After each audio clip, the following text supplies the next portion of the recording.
China 2019. In a world where geopolitical tensions ebb and flow, how China and Australia relate and interact when it comes to trade has never been more critical. We ask whether there's a way to bridge differences when they arise, specifically what can be achieved through cultural exchange and sports diplomacy.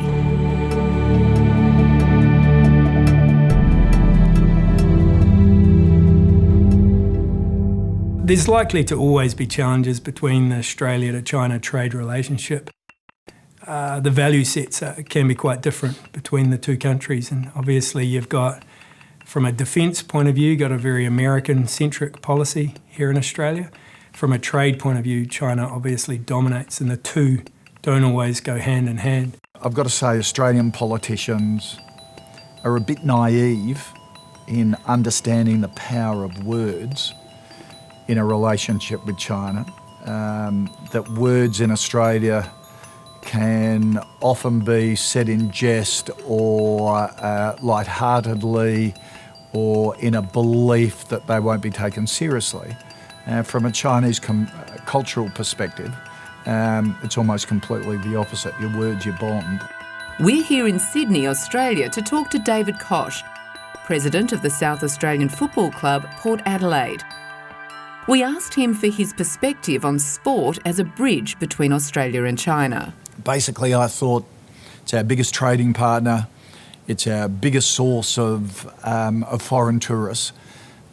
Why can't a sporting organisation like ours be an exporter into China, but exporting sport and high-performance facilities and also trying to build links between China and Australia. Very tongue-in-cheek. If you know, Port Adelaide is very working class. I often say that Port Adelaide is to Australia like the Bolshoi is to Russia. That we're in the business of building friendship and links rather than through culture, through sport, which is part of our DNA. So that's really how it started. It is a quirky national sporting code, but to see the Chinese fans watching it and to have commentary in Mandarin was absolutely golden. So it was a great opportunity for strengthening of the bilateral relationship. Our objective is simply to use sport as a cultural bridge between Australian and Chinese business. Our message has been to Chinese business owners, if you want to build a bridge and understand each other through football, Port Adelaide is China's AFL club. Sport is a huge part in the diplomacy between Australia and China, because sport can be a real connector. And it's not just about feeling good about our two countries because we're watching a game of footy together. There are real business-to-business opportunities surrounding the game itself, which is why the AFL game in 2017 coincided with Australia Week in China. For the corporate sponsors of Port Adelaide, among them Shanghai Cred, the reason for staging an annual premiership game in China was also clear: massive exposure on Chinese television. Back in Australia, the flow-on effect was also significant, an increase in club membership driven by members from Australia's Chinese population. The power of sports diplomacy has been enormous. I think that was reflected in the 2018 game in Shanghai. The Federal Trade Minister, the South Australian Premier and the Victorian Trade Minister were all offered invitations by the Chinese government.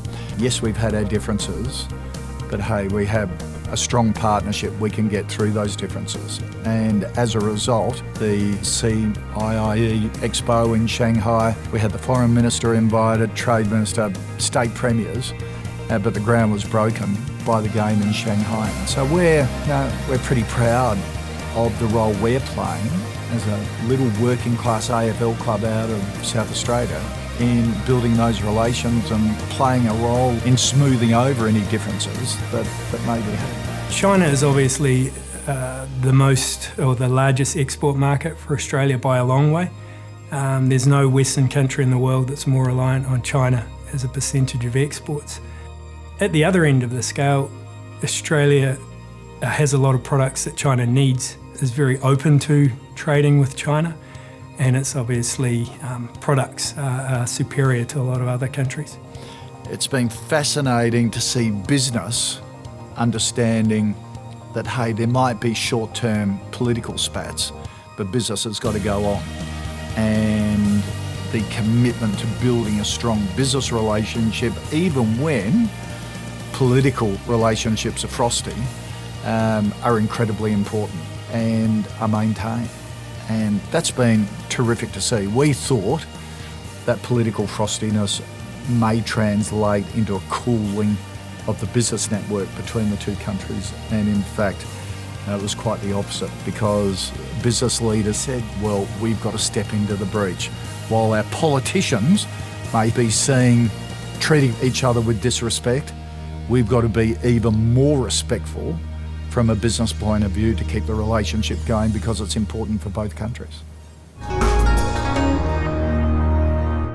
Now, something that's really interesting in doing business in China versus doing business in Australia, if you look at a contract, there's all these negotiations that happen and then you sign the contract and that's a done deal. Whereas in China, you sign the contract and that's when negotiations start. So it's quite interesting the way that different businesses, and that trips up a lot of foreign businesses, that they'll come in and they'll think they've got this, everything's locked in, but they need to be aware that things will continue to evolve and change. Expectations are likely to change with Chinese businesses. So just be aware that you need to be a little nimble and need to be a little accepting that sometimes a contract may not mean what you think it means. Melbourne. Here at the home of the Australian Open, we met with Tennis Australia's CEO, Craig Tiley. We asked for his insights on Tennis Australia's longer-term experience of bridge building with China. The great thing about tennis, it connects. It connects people. You actually don't have to speak the same language. There's a tennis court and you've got rackets and a ball. You'll kind of know that is a language in itself. But it also allows people to socialise. And there's a side benefit to it. It's gender neutral, good for boys and girls, men and women, and good for exercise and long-term health benefits. It's got all these great values. So because of that, it's a great product to sell into sports diplomacy and to be able to go to the trade organizations, the business organizations. And invariably you'll find, and we found this particularly in China, everyone plays tennis in some form. And the political elite, the business elite, it's very much a sport of choice because it's got all those great benefits. So you connect immediately on that. And we've discovered we need to use that as a platform to have bigger conversations around how can governments work together, how can we partner from a business aspect that we can both benefit, both countries can benefit from that partnership, and what role can we play in connecting politicians, connecting business people, and tennis becomes a common language and a common connector, and we find that very often. Cross-border bridge building is more than people-to-people though. It involves solid on-the-ground investment in China as well. Ben Slack, Tennis Australia's head of international business, explains. Just recently, Tennis Australia has worked really closely with the city of Chengdu out in the western province of Sichuan. Tennis Australia and Chengdu have come together to run a tennis event called the One Belt, One Road University Championship presented by the Australian Open. 6 university teams from One Belt, One Road countries are coming into Chengdu to compete in a proper tournament. And effectively what that does is to use that as an opportunity between the countries to also talk about opportunities with the One Belt, One Road economic policy as well. I think what excites me is just the magnitude of the possibility. I sometimes read what the politicians say or do, but they're sometimes on another wavelength. But from the people's point of view, from those people that want to engage in the sport and have a good, healthy lifestyle where they can socialise and meet friends, we've got a great connection, and that's the sport of tennis. We've come to find out the real political elite in China, in city government of Shanghai, of Beijing, and in the central government, a lot of them play tennis. And sometimes at home, somewhere. And I know because you start talking about tennis and the eyes just sparkle up. That's enough. It's it's an indication that this is working. I think it's got a ways to go because, again, we're on the beginning of this journey and finding out how's the best way we can benefit from it. But sports diplomacy is an undervalued and underutilized opportunity for both China and Australia.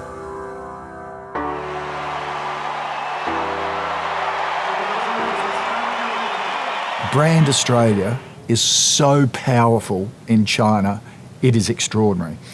If you have school holiday camps where it's an AFL camp and you promote the fact that it's Australian, it's healthy like Australia is, and only English will be spoken, Chinese mums will go, great, tick off the healthy, love Australia, be good for their English. That's how you get them involved. So it's those little things and little lessons that we've learnt along the way, which has been fabulous. It's interesting. There's a lot of people that seem to want China to fail and want to knock it at the knees. And a lot of these people have probably done okay out of the growth of China. I think it's because China is so unknown for so many people and so alien for a lot of people that because it's different and they don't understand it, they'll get into that defensive mechanism and try and knock it down. A lot of the negative media is I think based on people or written by people that haven't spent a lot of time in China and don't know it too well. But they know the types of messages that sell papers and sell TV shows involve an element of China bashing.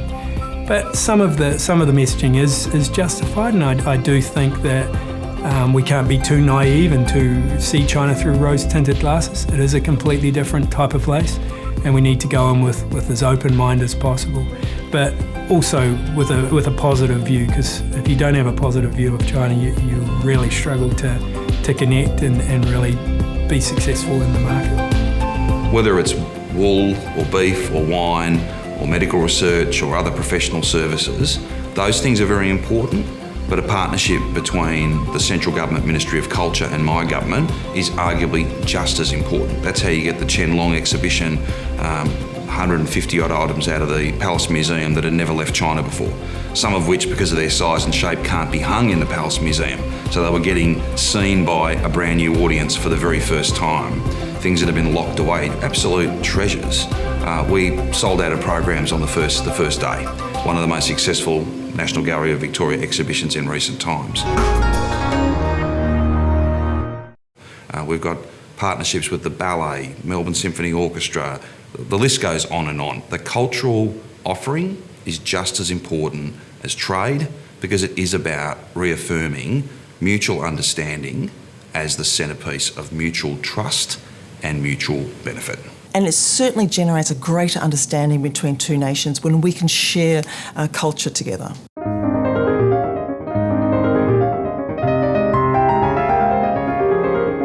Performing arts has also been absolutely flourishing between Australia and China. But more importantly, the two countries can actually connect and share a narrative together. The arts can actually be a very powerful medium for connection. The Australian Ballet has a long association of culture exchange with China. This lengthy association has not only helped bridge divisions at times, but helps to connect sponsorship partners across borders. David McAllister is the Artistic Director of the Australian Ballet. 2018 was fantastic, and I guess 9 tours. It's the place that we've been to more than anywhere else in the world. I think we've done 8 tours to the UK, so we've now done 9 tours to China, which is, shows the importance of China to the Australian Ballet. And not only did we do the production live in Shanghai and Beijing, it was also broadcast on China TV. So it was amazing to have that exposure to, probably hundreds of thousands of people across China. And what was really great too was that we had Cheng Wu-guo, our beautiful principal dancer, dancing with his wife, Ako Kondo, in both Shanghai and Beijing in The Sleeping Beauty. So it was a really great personal tour for them as well. I started training ballet when I was 10, and I had this opportunity to audition for Beijing Dance Academy. And I did, I went for it, and I got accepted to Beijing Dance Academy. So yeah, because of my hometown is from Zhejiang, so I had to leave home when I was 10. That was a big decision from my parents. So I went to Beijing Dance Academy, trained for 7 years. So up till I was 16 or 17, and I went to the Prix de Lausanne. And I won the second prize, which I could use the prize to choose a school to spend on. And I chose the Australian Ballet School. That's how I got here. I joined the company 2008 and I was promoted to principal in 2012. I think it's really interesting because Chen always says that, when he was in China, he learned how to do all the technical things that he finds, very easy. But what he does say is that he learned how to be an artist in Australia. And I think that that's a really great thing that we share. I think, that there is things that we can do and there's things that they can do in Beijing that we really aimed for. And so this cross combination is what makes this relationship so great, that we can learn from the training and the excitement of what Chinese dancers can do. What we've been really good at is developing, dance medicine and really being able to share all of the insights that we've learned through research and just through treatment in that area. And I know that's something that the Chinese ballet companies are very interested in. We have a long history and our relationships with us and Chinese ballet company very strong. And so now we have developed these exchange programs which we have started this year, beginning of this year, with National Ballet of China. They have sent dancers to here to learn what we do, and then in the future we'll send our dancers back to China and to learn what they do. Yeah, it's perfect for both companies.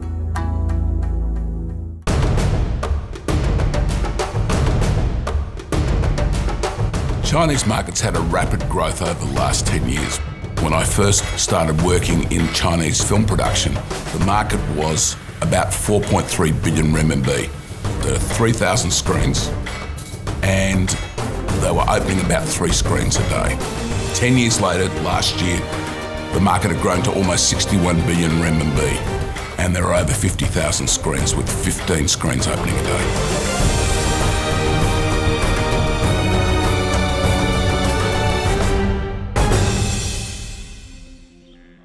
I first met Bill Kong in about 2010, and he's been extremely successful these last 25, 30 years. He produced Crouching Tiger, Hidden Dragon. Bill came to us in late 2017 and said, I've got this film, I think I want to make it in Australia. It's called The Whistleblower. And we said, hey, you know what? This could fit under the China-Australia co-production treaty. A lot of people don't know, but Australia and China actually has a film tax treaty where you can offset 40% of your co-production costs against your tax. You know, the great thing about these treaties is these treaties are about fostering cultural trade between Australia and China. And the crux of that is that you have Chinese nationals and Australian nationals in all the key roles. But the reality is that it brings Australian and Chinese film professionals together, exchanges ideas. They learn off each other. As I said before, we had an Australian DOP who doesn't speak Mandarin. We had a Chinese director who understands a bit of English but doesn't speak English confidently. And they just gelled as one. And it was a great exchange across the board. The Whistleblower is the largest China-Australia co-production ever produced in Australia. And with a budget of $50 million, it's also the largest production out of Victoria since HBO's The Pacific in 2008. Around 85% of The Whistleblower was shot locally with a Chinese and Australian crew. The Whistleblower is a classic white-collar crime. There's a romance within it, but it's a contemporary film for today, for the Chinese markets, half Mandarin, half English. It'll be distributed in Australia by Roadshow.